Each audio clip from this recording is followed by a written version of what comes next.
বিসমিল্লাহির রহমানির রহিম। সম্মানিত লেয়ার খামারি ভাইয়েরা, আশা করি ভালো আছেন।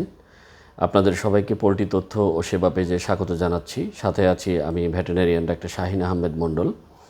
আজকে আপনাদেরকে খুব সংক্ষেপে জানিয়ে দিব যে 5 সপ্তাহ বয়স পর্যন্ত মুরগির শরীরের কোন ধরনের অঙ্গের বিকাশ হয় এবং এটার গুরুত্ব কী।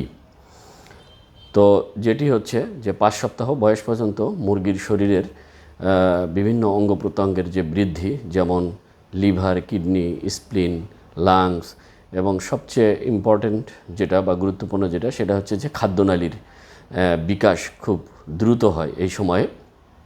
এবং লেয়ার মুরগির শরীরে যে রোগ প্রতিরোধ তৈরি করার যে অঙ্গ প্রত্যঙ্গগুলো আছে সেগুলোও কিন্তু এই 5 সপ্তাহ বয়সে সঠিকভাবে এবং দ্রুত বৃদ্ধি হতে থাকে।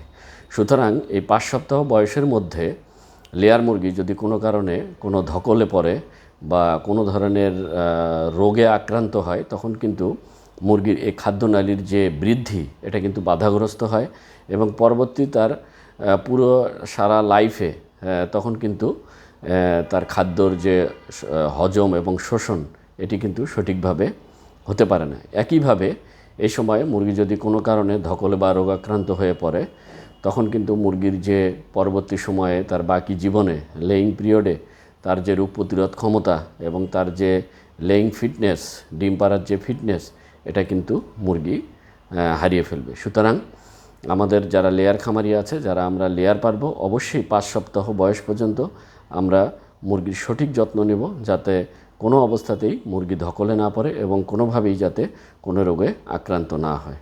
ধন্যবাদ সবাইকে। এ ধরনের ছোট ছোট টিপস পেতে আমাদের পেজের সাথেই থাকুন। ধন্যবাদ।